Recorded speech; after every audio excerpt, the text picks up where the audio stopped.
Hi, I'm Steven with Futurelooks.com, and today we're going to look at a new case from NZXT.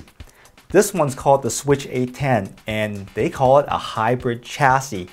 They've had really lofty goals for this case because they want to appeal to three different builders: people who like extreme water cooling, people who like extreme air cooling, and those of us that also like the performance but not a noisy case.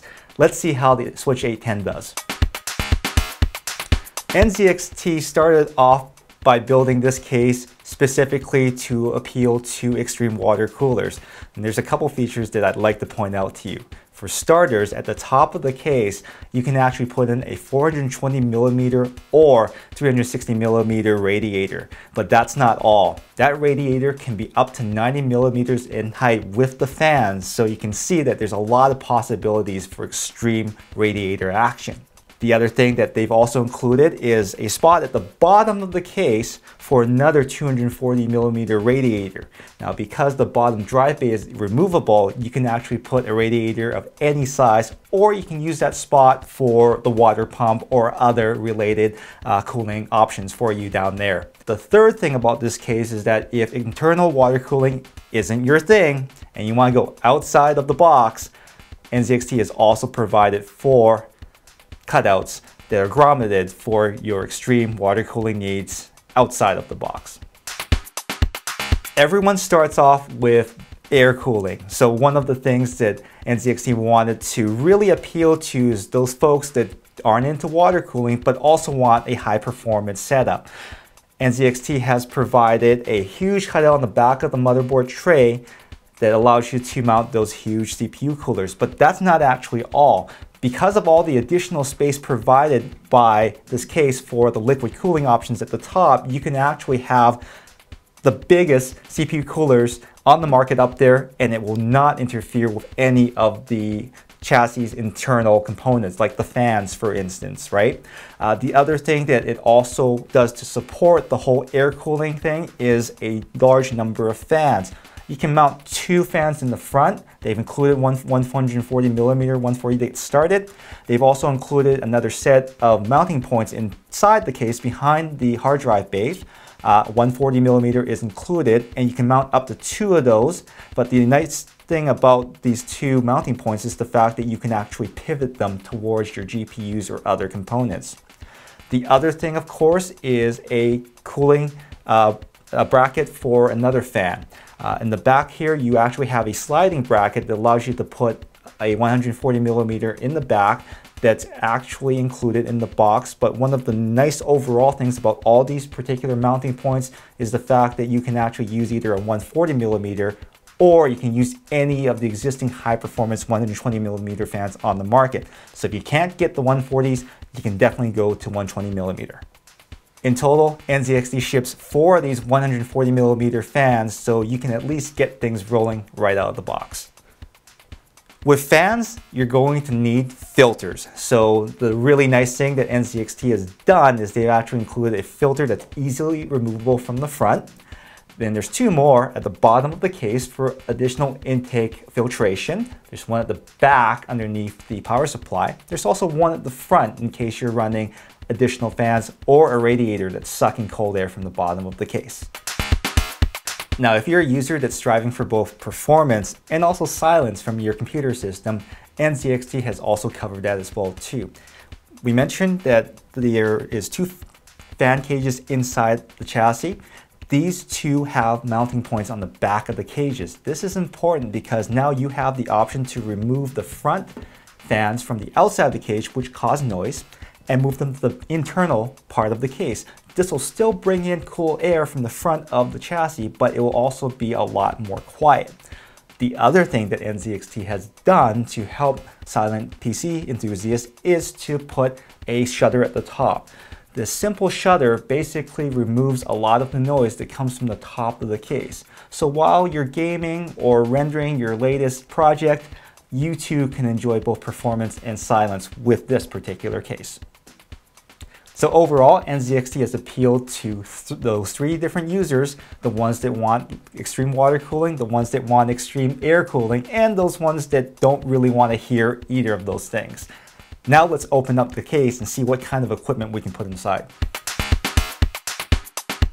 NZXT has created this case for a large variety of components. In particular, you can put up to an XL-ATX motherboard in here, denoted by the 9 PCI slots in the back here.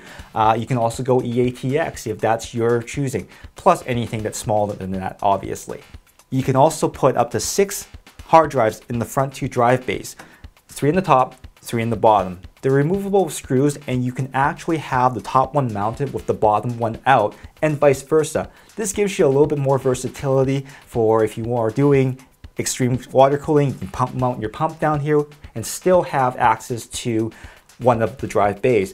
Now, if you have GPUs that are really long, you can also remove this drive bay completely, or the fan in the back, and get additional room for those longer workstation cards. At the top of the chassis, you have 4 5¼ bays.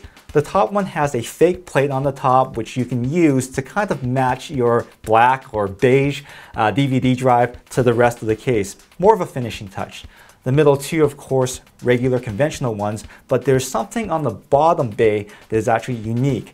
NZXT calls this a stealth bay, and what that means is basically that there's a cradle inside that you can use to attach a 2.5" or a 3.5" drive and hot swap it as you need to. This might be useful for storing valuable information, and you just don't want someone to actually see it, but it is there and it's hiding behind this plate. NZXT has provided a lot of room down in this part of the case for your largest power supplies.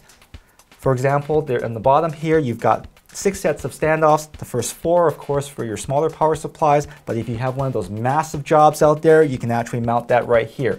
Now, the reason why standoffs are good is because of the fact that some of these power supplies are really heavy and they kind of are a little bit unstable when you put them inside the case.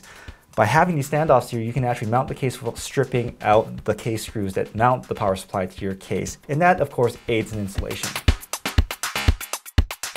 NZXT put a lot of thought into cable management, and one of the things that people don't like to see in their case is, of course, a rat's nest of cables. Starting with the drive bays here, you'll notice that the drive trays are actually pointed backwards. They're actually on the back of the case where the connectors go in, and this part is completely closed off. This gives a really nice aesthetic look, but it also gives you a place to put all those drive cables in the back of the case so you don't have to look at them.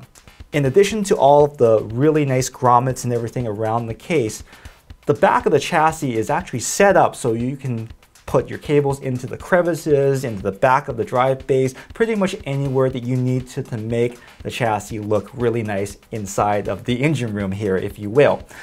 One of the nice things about the back of the chassis also is the fact that they've included a single fan bus. Now, this fan bus allows you to connect all of the fans to the back of the chassis so you don't have to go snaking them across the motherboard, and it's also allows you to power all of the fans with one single power connector, so that if you have modular power supply, you can just use one single Molex connector to the back, and that cleans up things just a little bit more. The Switch 810 is constructed of both steel and plastic. Well, more steel than plastic, but where they needed to use plastic, they've done a fairly good job on it. Where all the geometric shapes are on the case, it finishes very nicely, and they've included some nice soft touch pieces on here that give the case a nice finishing touch. But for those modders out there, and I want to recognize you guys, one of the nice things about this chassis is the fact that instead of riveting things together, and that can be a pain when you're trying to paint a case, they've actually screwed them together. You'll see a bunch of screws all the way along, so if you need to tear apart your chassis for that paint job, you can do that in record time and save yourself a lot of grief.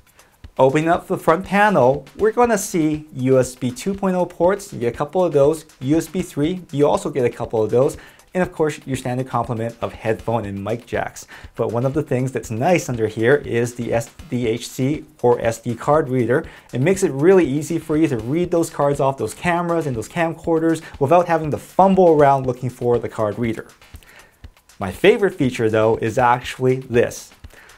There's a button here that's labeled LED that's right beside the reset switch. Now, what does this button control, and where are these LEDs? Well, they're actually here. On the back of the case, you're going to see an LED at the top of the I/O panel and an LED at the top of the PCI expansion slots. Now, if you're like me, you always have to go back there to plug in something, and it's always dark, and it sucks. So what NZXT has done is they thought about all those users that have bumped their heads underneath the table, and they've included 2 LEDs that actually light up, that keeps everyone else out there nice and safe and not injuring themselves when they're plugging in their favorite peripherals. Pretty cool. Overall, NZXT and their Switch 810 has done a pretty good job for silent PC users, for extreme fan cooling enthusiasts, and also those crazy liquid coolers out there. This combination of features really does seem to work, and it really does seem really well put together. And the little finishing touches that they put in here, like the light and the card reader, just tops off everything. Best part is that you get all of this for $169 MSRP. Not bad, folks. My name is Steven with Futurelooks.com. Thanks for watching. We'll see you again.